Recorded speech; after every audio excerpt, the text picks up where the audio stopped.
Olá, hoje vou falar sobre o item número SCP-003, classe de objeto Euclídeo, procedimentos especiais de contenção. SCP-003 deve ser mantido a uma temperatura constante de não menos que 35 graus Celsius, idealmente mantido acima de 100 graus. Nenhum organismo multicelular vivo de categoria 4ª ou de maior complexidade pode ter a permissão para entrar em contato com SCP-003. Em caso de falha total de energia, se SCP-003-1 começar a aumentar sua massa, o pessoal designado deve entrar em contato com a pele de SCP-003-1. Idealmente, o pessoal pode usar o calor do corpo para retornar SCP-003-1 para acima da temperatura crítica. No entanto, o contato com a pele deve ser mantido mesmo no caso de SCP-003 atingir a temperatura de ativação, durado no mínimo até SCP-003-1 avançar totalmente para seu segundo estágio de crescimento. O pessoal que entrar na área de contenção de SCP-003 deve primeiro ser examinado para parasitas corporais de categoria 4ª ou maior complexidade, e esterilizado se tais organismos estiverem presentes. Todo o pessoal que tiver entrado em contato físico com SCP-003-1 deve se reportar imediatamente para esterilização depois.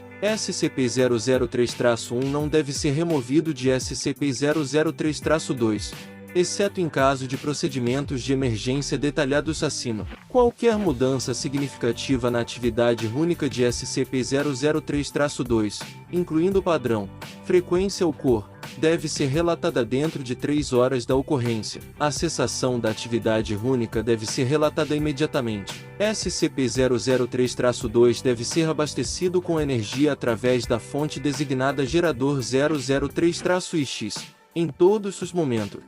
Descrição: SCP-003 consiste em dois componentes relacionados de origem separada, chamados SCP-003-1 e SCP-003-2. SCP-003-1 parece ser composto de quitina, cabelo e unhas de biologia desconhecida, dispostos em uma configuração similar à de uma placa-mãe de computador. Testes revelam que SCP-003-1 antecede as primeiras placas de circuito conhecidas por um fator de milhares de anos. SCP-003-1 é considerado senciente, mas não ativamente perigoso, exceto sob certas condições. SCP-003-1 foi encontrado em uma tábua de pedra, SCP-003-2, na qual ele reside atualmente. As runas em SCP-003-2 não fazem parte de nenhuma linguagem conhecida e emitem padrões de luz pálidos e cintilantes. SCP-003-2 é controlado por um computador interno,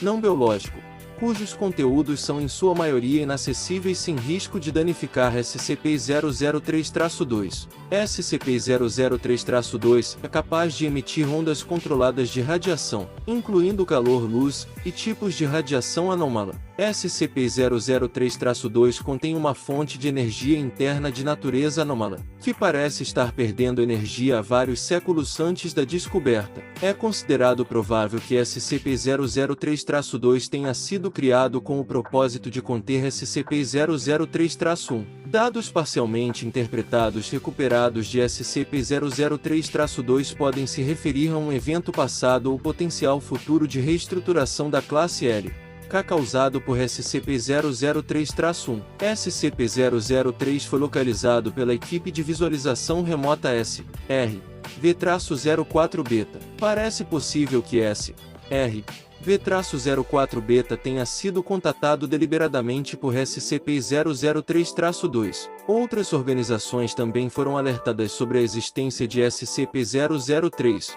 possivelmente por meios semelhantes. Apesar dessa atividade, SCP-003-2 não parece ser senciente, com base em sua falta de reação à análise e aos procedimentos de M03-Glory. Quando SCP-003 cai abaixo da temperatura de 35 graus Celsius, ambos os componentes reagem. Primeiro, SCP-003-1 entra em um estado de crescimento caracterizado por um aumento exponencial de massa. Esse estado de crescimento consiste em dois estágios. Em ambos os estágios, SCP-003-1 alimenta parcialmente seu crescimento convertendo matéria ao seu redor, começando com qualquer material inorgânico ao redor, incluindo elementos atmosféricos.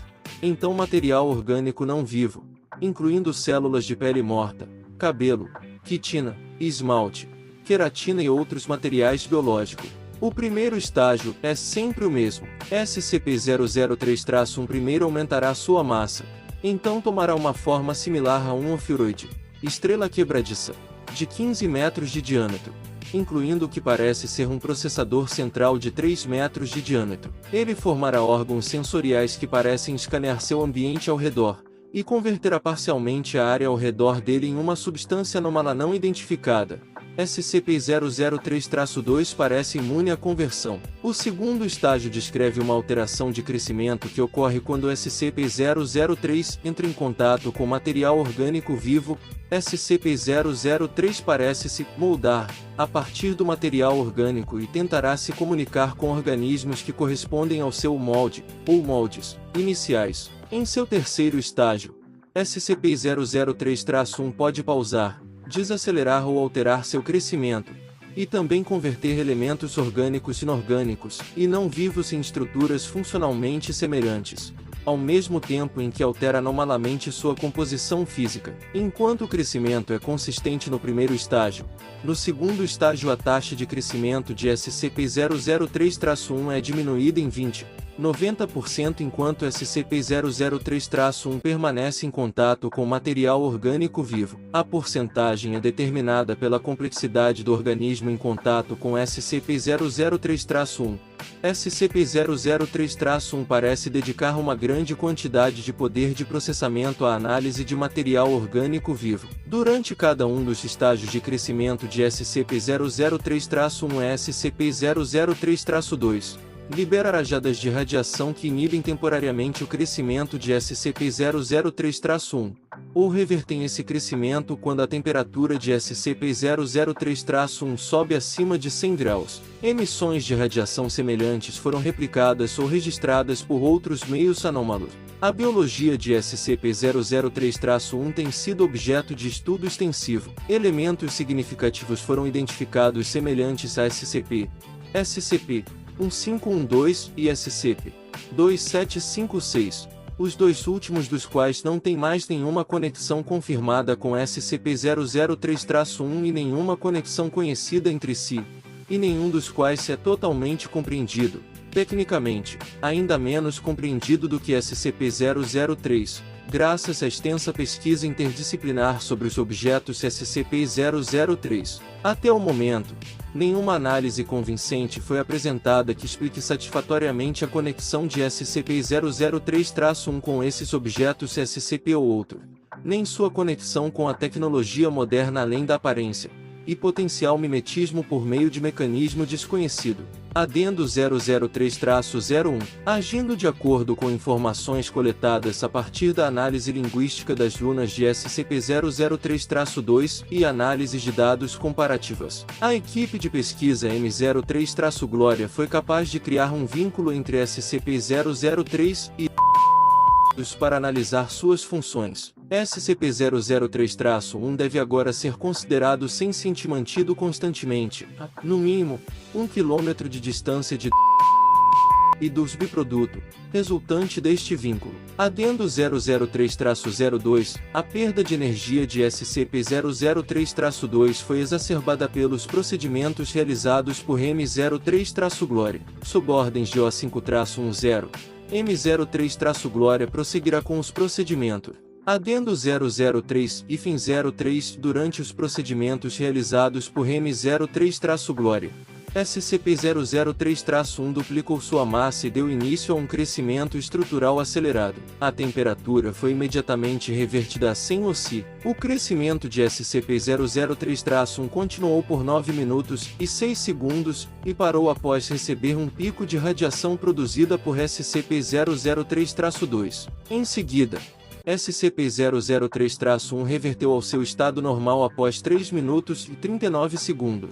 As novas formações então se dissolverão, transformando-se em poeira residual que foi coletada para análise. Ambos SCP-003-1 e SCP-003-2 cessaram completamente todas as atividades detectáveis. SCP-003-2 não voltou a funcionar até ser conectado a uma fonte de alimentação externa. Suas runas brilharam uniformemente em um tom cinza, e suas atividades normais só reiniciarão após 3 horas. SCP-003-2 não é mais, aparentemente, capaz de manter a área de contenção a uma temperatura superior a 35 C sem auxílio da fonte de energia externa fornecidas pelos designados geradores 003-3 até 4. Adendo 003-04, o procedimento descrito no adendo 003-03 foi repetido e SCP-003-1 entrou novamente em estado de crescimento. Após 10 minutos e 13 segundos,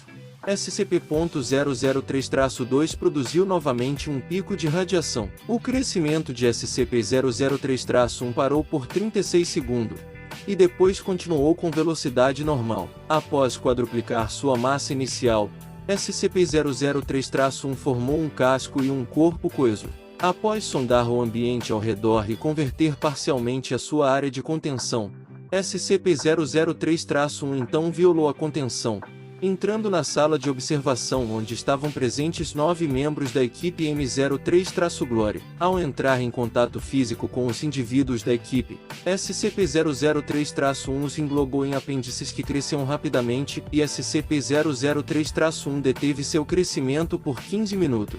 SCP-003-1 então retomou o crescimento normal e reorganizou os componentes de seu centro formando um humanoide do sexo feminino de 3 metros de altura, com seus tentáculos periféricos mudando de lugar para formar o cabelo e a coluna vertebral da nova forma. SCP-003-1 produziu então vocalizações rudimentares em uma aparente tentativa de se comunicar com os pesquisadores. Um indivíduo desconhecido se aproximou da área comprometida acompanhado de uma equipe completa de agentes. O indivíduo alegou estar agindo sob ordens de O5-10 e tentou se comunicar com SCP-003-1. Após este incidente, o agente Jackson da M03-Glória conseguiu restaurar o fornecimento de energia a SCP-003-2 e ativou os geradores reserva para retornar a temperatura ambiente a 100 oC. SCP-003-1 voltou a seu estado normal após 21 minutos e 7 segundos, sendo recontido sem incidentes adicionais. Todos os 9 membros de M03-Glória foram posteriormente examinados, sem que qualquer dano físico fosse encontrado. Também não foram detectados quaisquer efeitos mentais residuais além de traumas psicológicos menores. Os materiais convertidos por SCP-003 não se dissolveram e encontram-se sob análise. Adendo 003-05, tendo em vista o incidente anterior, O5-10 foi removido do Conselho 5 em uma decisão conjunta feita por o 5 e o 5. Todas as atividades de M03 Glória foram suspensas por prazo indefinido. Transcrição do relato do incidente a 21-B ciclo 8, para disseminação para o Comando 5 e funcionário. Entrevistadores: presentes o 5-2, o 5-5, o 5-7, o 5-10, e funcionário. Entrevistados: Doutora Tilda David Mus, Ladder da M03, Glória. Excerto 35A. Ela tentou falar com a gente. Todos nós ouvimos a voz dela em nossas cabeças, em uma espécie de meia-língua que não conseguimos entender completamente. Alguns dos outros desmaiaram imediatamente. Eu durei um pouco mais, mas isso não foi por causa de minha força mental. Isso é só porque ela estava tentando nos dizer coisas diferentes. Ela mostrou a Jones um replay de todas as memórias que Jones já sentiu alguma coisa sobre, tudo em um período de poucos minutos. Ela retirou 3 dos pesquisadores à parte e os colocou juntos novamente ileso. Ela não entende emoções humanas, ou dor, ou muita coisa sobre como nós experimentamos o mundo. Sim, eu diria que os procedimentos especiais são necessários. Preste atenção. Ela quer recriar o mundo, transformá-lo num paraíso. Um paraíso filtrado através de seu próprio entendimento alienígena de paraíso.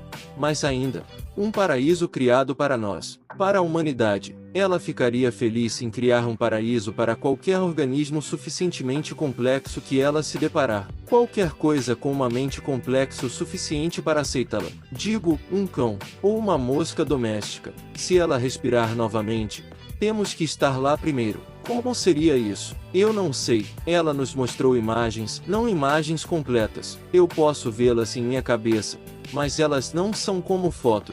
A coisa mais próxima que eu posso pensar é o que você vê quando você fecha os olhos repentinamente e com força, mas mais brilhante e mais complexo. As imagens têm algum tipo de coisa metálica associada com elas. Eu senti o efeito inteiro como palavras de algum tipo. Eu acredito que ela quer ver o que nós conseguimos entender, então, ela nos entenderá. Ela não teve tempo para terminar de nos analisar. Eu não sei o que poderia acontecer se ela tivesse.